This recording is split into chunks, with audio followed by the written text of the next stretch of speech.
Agenda chargé pour le vice-président de la République à Addis Abeba. Aux audiences s'ajoute la participation aux rencontres de haut niveau, telle cette réunion organisée par le Royaume du Lesotho pour évaluer les progrès et les résultats obtenus dans la lutte contre la malnutrition en Afrique. Pour rappel, l'Union africaine a décrété 2022 comme année africaine de la nutrition, ce sous le leadership du président Alassane Ouattara, désigné champion pour la mise en œuvre de l'agenda 2063 de l'Union africaine.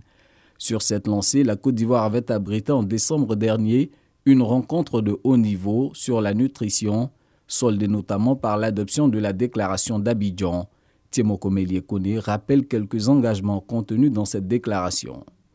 La déclaration d'Abidjan se veut un appel à l'action afin d'accélérer les investissements, la mise en œuvre de la coordination pour améliorer la nutrition et la sécurité alimentaire en Afrique.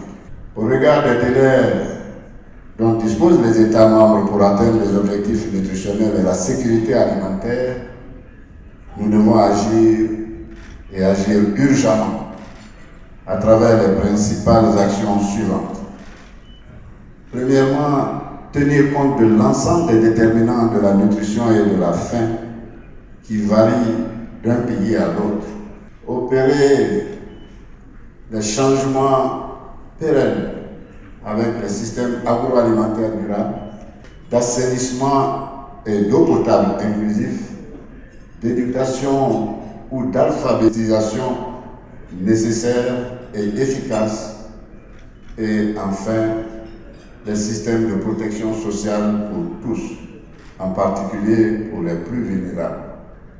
Et le vice-président de la République de lancer un appel à l'action pour éradiquer la malnutrition sur le continent.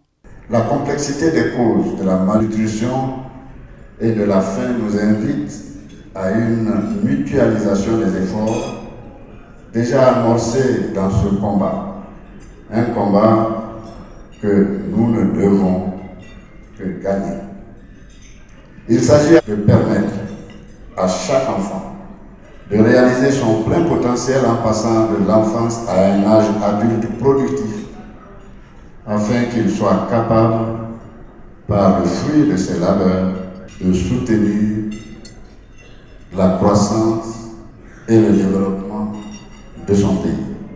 Toujours au nom du président Alassane Ouattara, le vice-président de la République a pris part à la deuxième conférence des chefs d'État et de gouvernement de la Commission Climat pour la région Sahel. Cette rencontre, présidée par le chef de l'État nigérien Mohamed Bazoum, visait à élaborer un plan d'action en vue de protéger les populations de la zone sahélienne des effets néfastes des changements climatiques.